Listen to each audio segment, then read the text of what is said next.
we kick off this session with a water scientist who has 14 years of experience working within the water and sanitation sector, who also happens to be a Yale University Mandela Washington Fellow. A round of applause for Kusini Water founder Murendeni Mafumo. Hi guys, I hope you guys are well. My name is Murendeni. I come from an organization called Kusini Water. I'm very interested in knowing what some of you guys are thinking. I want to be able to also get a sense of whether what I'm talking about is exciting, interesting, and worth it for you guys. So what I'm going to do is I'm going to break up my talk into two, right? First part, I'm going to spend a few minutes just talking a little bit about what I do for a living. In the second part, I'm going to hand it over to you guys, right? So, in the next 5 minutes, prepare all the questions you can think of around, water, science, chemistry, and then I'm going to do a little bit of a talk first, and then I'm going to get you guys to to ask questions, whatever questions that might come up. Let's have a conversation about it, all right? So, this story that I'm about to tell you now starts off with a wheelbarrow. In around 2016, I was working at a company, or at an organization called Johannesburg Water. In Johannesburg Water, I was working as what we call water scientist. A water scientist within the public sector system is someone that every day goes into a lab. And in this case, it was a research and development lab. I used to wake up every morning, go into this small little lab, and in that lab, what we were doing was to ensure that every single time someone opens their tap within the city of Johannesburg, that water is safe to drink, right? So every single day, we wake up as a group of, 20, 30 people, wake up. As soon as you open your tap, if you live within the city of Johannesburg, we ensure that that water is safe for consumption. So 4 years later, after I started that job, I went home. So I come from Limpopo. I come from a small township called Shandima in Venda. I was at home, and some of you guys might know this, but in Venda, temperatures get very, very high. So it gets very, very hot. So as I was sitting down in December underneath a mango tree, a mango fell on my head, and I had a dizzying vision. You guys know the Newton story. You got me. You got me. So as I was sitting down under a mango tree fell on my head. A mango fruit fell on my head. You guys are paying attention. A mango fruit fell on my head. As this mango tree fell on my head, I'm watching this little boy walk up pushing a wheelbarrow. As he's pushing up a wheelbarrow, he's carrying 2 jerrycans of water. And these jerrycans look something like this that you're seeing on the picture. As he pushes the wheelbarrow and he gets into my house, as he passes by, he asks us for water to drink, which was an odd thing because he's pushing water in his wheelbarrow. So I asked myself, why would this boy ask for water that he has in his wheelbarrow? And the answer to that was that if he drinks from the water that he has, he's not sure that the water is safe to drink. That's number one. Number two, he also doesn't want to drink from the water that he has because that will mean going back down to go collect the water sooner, right? So he wants to preserve this water that is collected in a wheelbarrow. At that time, I'm asking myself, I'm a scientist. I work in Johannesburg. I work in the big city. Back home, where I come from, someone has to push a wheelbarrow to go get water. My daughter, who is now 6 years old, she never has to think about water. My daughter wakes up in the morning, she opens the tap, she can brush her teeth, she can drink water, no problem. However, globally, so all over the world, 1 billion people do not have access to clean water. 1 billion people. That's the number of people that are on Facebook, by the way. 1 billion people cannot wake up every morning and open up the taps and water comes out. So why is that? There's a variety of reasons why that's the case. So number one, water access primarily is broken up into classes. So the first part of water access is that those that do have will get. So meaning that people that have money will constantly have water. Second part of that is that people that do not have money will not necessarily always have water. And the reason for that is because most of the skills that you're finding within the water engineering science is primarily targeted in the cities. So meaning that every single person that is looking at jobs within the water, within the sciences, within the engineering, wants to work in the cities. So therefore, what we need to be able to do first and foremost is, one, we need to be able to put scientists, engineers, technologists within rural areas. How do we do that?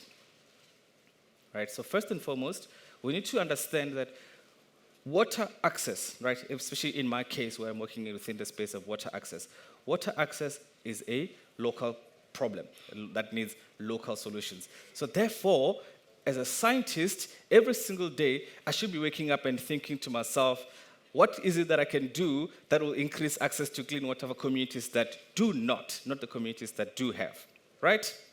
So how do we do that? So first and foremost, in order for you to be a water scientist, which is a very, very exciting field because you can get to give 1 billion people clean water, you can study a bunch of fields.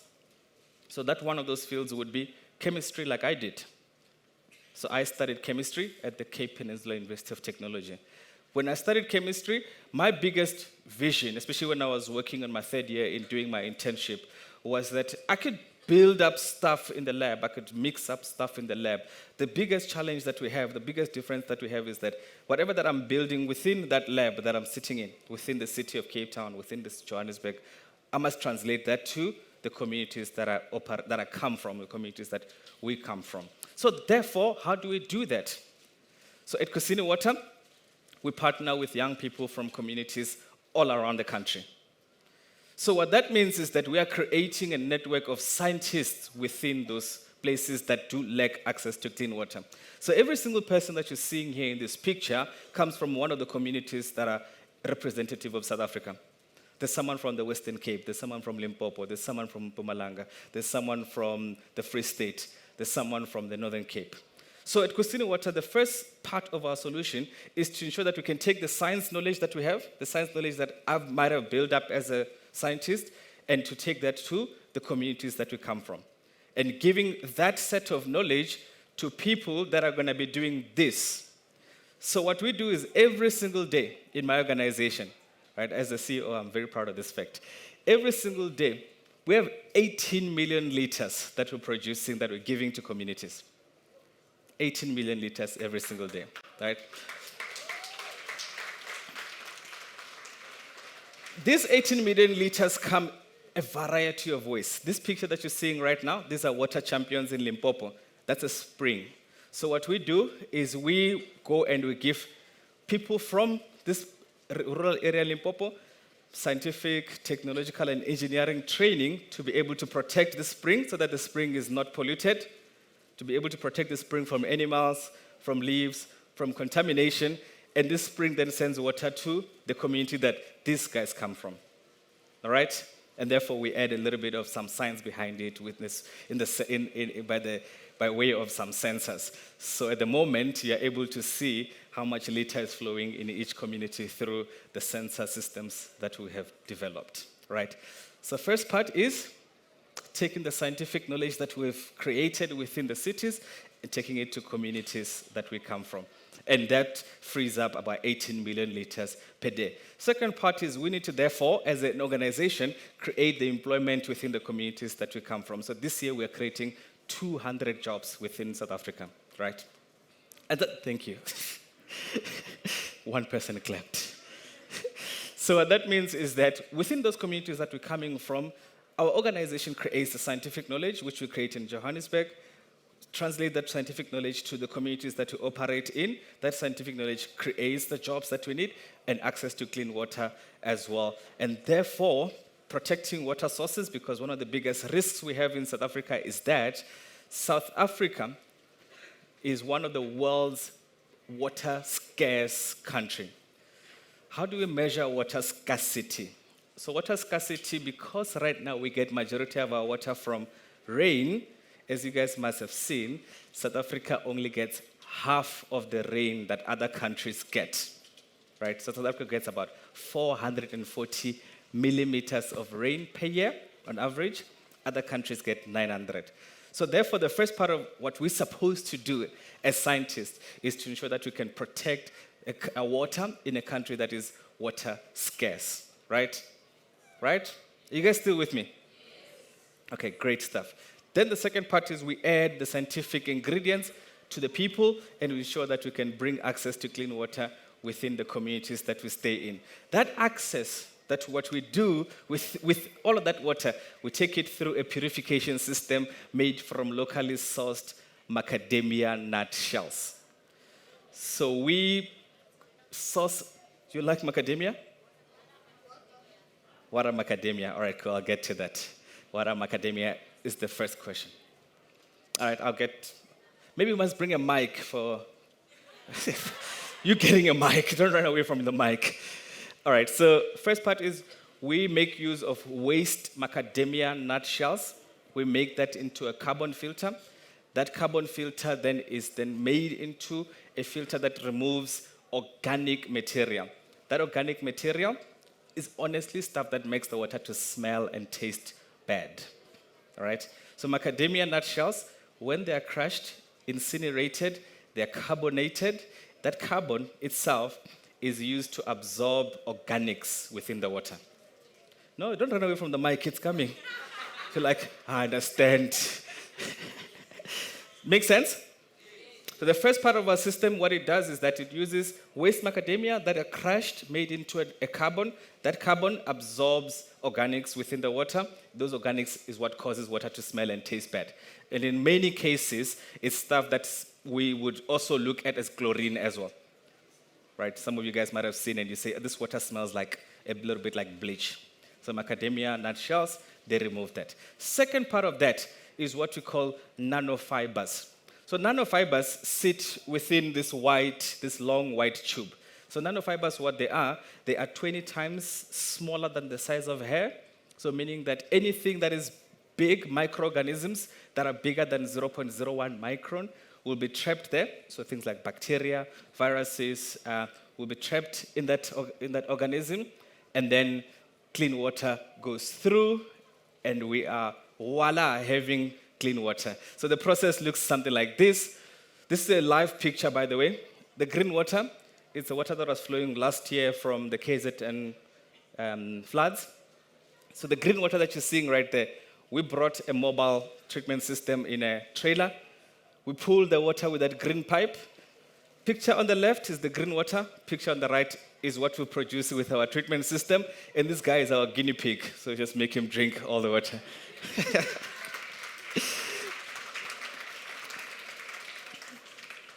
And yeah, so we work with a whole bunch of organizations, and these organizations are the ones that make sure that we can convert those two stages, everybody that we work with, to produce clean water in all the communities that we work in. So we work with like Coke, hopefully with SASO, Coke. We work with BEFSA, and we work with all these organizations that are trying to bring access to clean water. So if anything should be taken away from today's conversation is, number one, local problems that we face in our communities will be solved by local people. Local solutions to local challenges. Local solutions to local challenges. Within the African context, you guys are the solution to all of the problems that we're facing. She's happy. Clap for yourselves. So the first part of my conversation today is the wheelbarrow. Local problems will be solved through someone from those communities, through the scientific knowledge that you guys yourselves are going to be developing over the next 10 years, over the next 15 years, solving the problems that you're seeing in your communities. It just so happens for me that I'm in the water space, and you're going to be hearing amazing things from amazing people in different spaces, right? So you guys, I'm from Venda. I am from deep rural Venda. First 5 years of my life, we didn't have electricity in my house, right? First 5 years of my life, we lived in a hut, a mud house, right? So we didn't have anything. So I didn't come from money. My mother was 19 years old when she had me.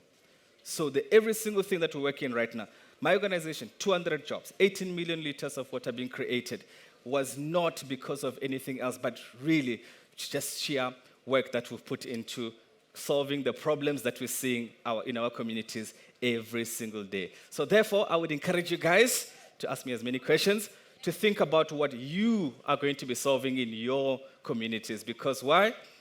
Local solutions to local problems. And I believe in you guys, and I know for a fact that with the future, with where you guys are, the country, our future, is very safe. Thank you.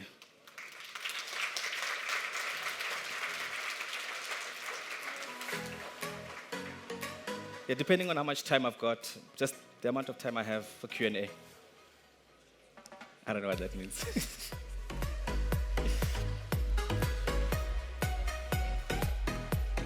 Let's give it up for him one more time. Thank you. Don't run away from me. Does anybody have questions for him?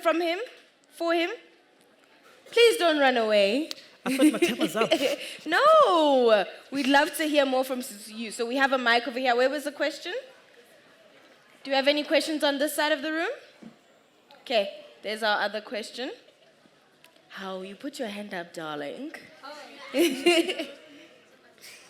Yes, you can ask a question and tell us your name. Tapisho. Hi. Okay. You speak about water scarcity, but it's a known fact that the world is covered by more water than land. So why is it difficult to just purify that water into pure water? Very good question. 70% of our planet is covered in water. Out of that 70%, only 1% is fresh water. So meaning that the rest is seawater, or it's covered in, it's on the ground or in ice. So therefore, why do we not convert the majority of the seawater that we have? First biggest challenge is removing salt from water. That process is called desalination. So desalinating water, we need I don't want to get too technical. We need a high pressure driven membrane. That membrane is called reverse osmosis. What that reverse osmosis system does is that you apply big pressure on a membrane, so on a fine material. As you're applying that big pressure, salt is being squeezed out from that water, right? So therefore what you're getting is, on the one side, salt is coming out on this side, and clean water is going out on that side. That process takes a lot of energy. And you know we've got an energy insecurity in our country right now. So the second question, therefore, is, are there better ways of using energy? So can we recover some of the energy and use it in the purification system? So what we're doing internally is we're making smaller scale desalination systems that have solar panels on top, right? So solar energy can reduce that by a little bit. But right now it's just way, way too expensive that no one is prepared to pay for the water that has been desalinated. It's going to happen, but it's just going to take a little bit of time. Okay, thank you. Our next question is over there. A lot of questions. Please stand up and tell us your name as well. My name is Tabele Muloy. I'm from Lihuto Primary School. Why do you use solar system at Kusini Water Facility? Yeah, that one is quite simple for us. Number one, in the country that we're in, energy is a huge challenge. So as we know, ESCOM there's not always the availability of electricity.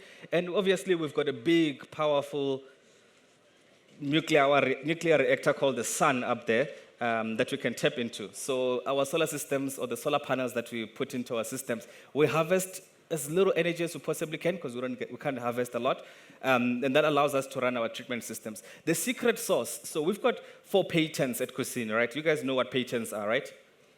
All right, so we've got 4 patents. So our secret sauce is that we do this thing called low pressure water purification.